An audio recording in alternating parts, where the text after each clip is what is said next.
Hi, my name is Caitlin Skabinski, and I was assigned the Cognitive Linguistic Quick Test, also known as the CLQT. About my test, the Cognitive Linguistic Quick Test was developed in 2001, it was revised in 2017, and it became the Cognitive Linguistic Quick Test Plus.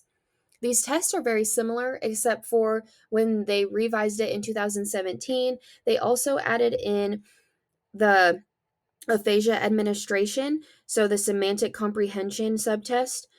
This test contributes to the auditory comprehension index. The age range is 18 years old to 89 years, 11 months.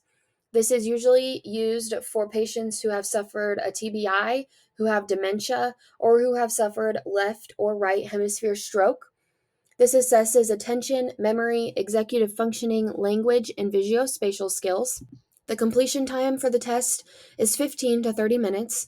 To administer it, you only need a paper and a pencil, and it is primarily done in non school settings like acute care and outpatient rehab. It is great to use if you need to screen for rehab and acute care prior to psych evals, to detect early cognitive decline or other conditions, for progress monitoring, and it gives us information for intervention planning. For scoring, the subtest scoring gives 1 point for correct responses and a 0 for incorrect responses. Some subtests do award half points for partially correct responses, like confrontation naming. The scores for each task, except for the clock drawing, contributes to a severity rating for one or more of the 5 domains.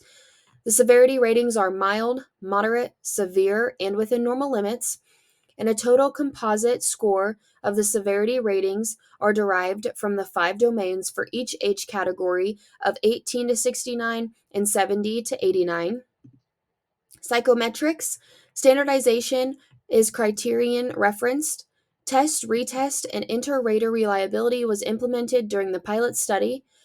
The coefficient of 0.61 to 0.90 was found by the cognitive domains. The validity, the test is criterion referenced. The manual is excellent. A weakness for the test is that scoring can be subjective for some of the tasks, like the ones that can give half points. Strengths, test provides clear and detailed instructions for the administrator to follow. The format of the booklet is easy for the administrator to follow. The test does not require many supplies. There is flexibility in administration, and it is quick and reliable at bedside or at a table. My sources for this page was the College of Health at the University of Utah, and some of the information came from Pearson. Clinical considerations, the cost, the whole kit is $320 on Pearson. Qualifications is a level B, so you must meet at least one of the following. You must have a master's degree in your profession and formal training. You must have a certification or full active membership in professional organizations. So for SLPs, this would mean having an active membership in ASHA, a license to practice in healthcare or allied healthcare field, formal supervised training in a field like speech language that specifically includes clinical assessment. You must be a qualified professional, and these qualified professions are SLPs, OTs, psychologists, neuropsychologists, PTs, and nurses.